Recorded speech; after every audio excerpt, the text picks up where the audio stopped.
Hey guys, I'm back with another process video. This one is using a bit of mixed media, kind of in a messy way. This is one of the messiest layouts I've made in a while. So I'm starting with this premium paper pack that I got from Tuesday Morning. It's from DCWV, and it comes with all of this coordinating kind of paper. You may have seen it in one of my other videos. I don't know what order these will go up, but see how it gives you all of these corresponding, not corresponding, but what's the word I'm looking for? So that one's corrugated cardboard, that craft and blue polka dot that you saw there, and here is like a fabric paper. And I decided that I was just going to tear this all up in strips, and what my initial thought was that I was going to create sort of a step down layout so that, it started on the left hand side to be, longer, and then it stepped down to be shorter on the right hand side. Well, that I don't know where between deciding that and doing this, my brain went off, to catch a squirrel somewhere, but it didn't turn out. It didn't happen. So it turns out, through all of this, that I'm using this denim-like fabric it's adhesive on the back. Pardon me. So I am just ripping it up into strips, and then I'm laying it down so that it stands up. It has wrinkles and things like that, so that it gives it a lot of texture in the background. And I liked it, so I decided I was going to keep going with it. And I used the whole sheet. So what was once a 12 by 12 sheet of adhesive fabric paper in denim, turned into like this blob in the middle of my 12 by 12 background paper. That background cardstock, there also came in that DCWV kit. I am going to pull out a couple of my, I'm going to pull out my scraps in a bit. I was deciding what brush I wanted to use because I wanted to lighten this up a little bit. I am definitely doing a red, white, and blue layout here. So I decided I'm just going to use some gesso. And I'm just going to put it very haphazardly over this fabric. And then around the page as well. Just messy. This whole layout is kind of messy. This is my niece. At the time this photo was taken, she was going into the 2nd grade. And it's just, it's just messy. Which is quite funny considering that this is the least messy child. Although her mother would tell you that she creates more messes by trying to organize than by organizing itself. But she is very particular about how things are, so it's pretty funny that this is a super messy layout and she is nothing like that. So then I went in with these are Dazzlers from Shimmers. So I used that to add some just some red splotches to the page, and then I went in also with a blue, and now I'm using a silver. So one of them, I think the blue is a textures, is what they call it, so it has like a grit to it. And then the silver I'm using here and the red that I used was a Dazzler, and that's still sort of like it's like soft, like like I don't even know how you would describe it. It's whipped, like it's almost like whipped butter, kind of is kind of the feeling of it. So it's not quite as stiff as modeling paste, but it does have dimension. It's a paste, definitely. So I used, now this is a embossed paper that came in that pack, and so I just used it as my mat for my photo because I wanted to pull the photo up a little bit from that background. But then you're going to see I'm going to take a whole bunch of different kind of papers and layer it behind this photo. That 6x6 paper pack that you see there, I got at Target in their dollar section, like in their little, what do they call it? Target Hot Buys or Target, the Target Spot. I think it's called the Spot, maybe. I got that there. I don't think I end up using any paper out of there, but so I'm taking some paper punches that I haven't used in a minute, and I haven't used this Martha Stewart circle cutter either. So here I'm going through. I don't know if I'm actually I do actually use a couple of pieces of paper from this. Just that one, that blue and white polka dot up there.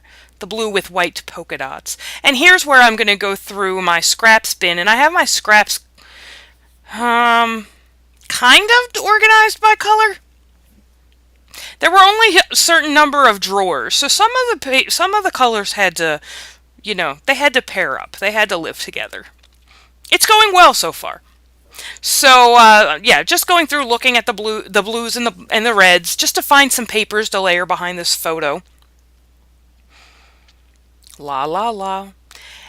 Oh, and now I've got some white paper, but I actually don't.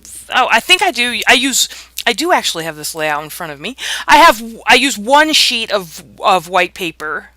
I pulled two out, but I think I only use one. But we'll see. We're gonna figure it out together. I made this layout quite a bit ago, so I'm using this Martha Stewart circle cutter that I haven't used in a very long time, but it does work better with a glass cutting mat as opposed to the plastic or the self-healing making memories cutting mat that I have there. So I do have a glass cutting mat here, and someone can't figure out where a circle goes, so so I'm just cutting some circles, and that one I didn't put any adhesive on the back of it, so that's kind of the way it went. And then I pull out my crimper. Have you guys seen this one? The crimper is back. I liked it. I was like, wow, why don't I use this more often? We all use, like, there's a period of time we were all using like corrugated cardboard or things in our this makes it for you. It's fantastic. So here is the most stressful part sometimes of my layouts. I'm trying to figure out where and what and all of this I want to do to layer behind my photo. And I have to tell you, there is an amazing scrapbooker on YouTube. Her name is Cindy Brown. That is also her channel name. She does a phenomenal job figuring out paper layers. She just cuts a 6x6 papers or 12x12 papers up in any sort of, and I'm sure she has a method that she does, but it just seems like she just cuts them up in whatever dimension she wants and then somehow figures out how they're going to fit behind her photo. It's fantabulous. I use that word all the time and it drives me crazy. It's fabulous, not fantabulous. Like, I abhor the word ginormous. Like, I hate it. It sends chills down my spine, and then I turn around and use the word fantabulous. So, yeah. It's all about, anyway. So, just going through, and again, the vellum gives those layers some texture. That white paper that I ran through the crimper gives it some texture, and certainly that denim fabric that I pasted on the back of this with that with those sort of dimensional pastes. Lots of texture, lots of messy texture in this layout. Now here I'm just trying to figure out, like, there's a gap between some circles, and in the end I could have just left it alone because I actually end up covering it with embellishments, but right at that point it was bothering me, so I felt like I needed to add something there, but as it turns out I didn't because I cover it up anyway. So here I'm using a marker of some kind. I think that's a Pitt Artist. It's a broad stroke, like the larger one. And then now I'm looking for a paint pen in white, because I couldn't get my whites to work out. Like, I tried to use the Uniball pen, it wasn't thick enough. I just could not get my whites to work out the way I wanted it to. So then I bought this at Target when I bought those paper packs. I bought this Sharpie pen. And the thing that I don't realize or recognize, or however you want to say that, is this doesn't go on very dark. Well, it actually looks good right here, but it doesn't go on very dark, but then it does kind of come to life on some papers. And then on other papers, not so much. It all depends on the just the, what is the paper made out of, the material of the paper. Is it shiny, is it flat, that kind of thing, about what pen will write on it. So basically all I'm doing here is I'm going through and I'm outlining all of these papers in white. The patterns are all over the place. They're all kind of crazy, and so I really felt like it needed something to pull it all together, so I went through and I outlined all of this in white. So I felt like, you see a lot of scrapbookers do that, and And it does. It really does pull all of those very different patterns together and make them look like they belong there. So that's all I'm doing. I need to move that camera. You guys cannot be looking at my hair first thing in the morning. Look at that. Anyway, who cares? I'm scrapbooking. My husband was a chemistry major at Lehigh. Uh, he graduated with a degree in chemistry, and we went to the Franklin Institute in Philadelphia a couple of weeks ago, and I bought that sweatshirt that says "I'm in my element," which I think is great. I'm in my element. It's kind of a chemistry joke, but being in the scrap room and that sort of thing, I'm in my element. So I really love that. The problem is, you guys know I wear hoodies all the time because it's always cold in my house, and so I always scrapbook in hoodies. But I have to, like, now that I'm doing more mixed media, I am destroying my clothes. And I know, I have shirts that I specifically bought to use as smocks. I went to, I don't know, Goodwill or someplace like that, and I bought these huge men's shirts. They're like 5X or something, 4X maybe, and they're huge on me, and they would work great as a smock. I mean, I bought them. They're hanging up in my scrap room.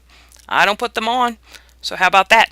So I used hot glue to put this down, to put down all my layers now that I was happy. And here comes the embellishment part. I have these crocheted flowers that one of my YouTube viewers sent me a trillion years ago, and I love them. Love them. I've been hoarding them because I love them so much. I did use them on a layout when she first sent them to me, but there were so many of them that now I've just been hoarding them. And I was like, you know what? This layout's red, white, and blue. My niece's shirt is blue with like red and white like flowers on it, which is why the color scheme is the way it is. But when I thought about the red, white, and blue, I was like, wait a minute. I have those crocheted flowers, so I finally got some more of them put on a layout. So here are some chipboard that came from Joann's. I put the 2 on there because that's the grade she was going into, or was in, when these school pictures were taken. There was another little chipboard that I took out of there that said "Make it count." And I honestly don't know who made those chipboards. I think they're from like that Studio 1112 at Joann's or something, but I'm not positive of that, so I don't know. It's just some chipboard. I haven't been keeping track of where the supplies come from because they're so old now that it's more trouble than it's worth. Now, if I buy some new supplies and use them, then I might try to remember for you guys what I'm using, but I'm trying to get rid of some of this stuff. There's so much of it. And now I'm thinking about how I'm going to embellish this. Here are some little, they're not really rhinestones. They're just this kind of, I don't know what they are. They're like these iridescent, you'll see them on the close-up a bit better. They're like this iridescent sort of flat back gem kind of thing. They're really cool. I can't remember. I got them from an online store called, I don't remember.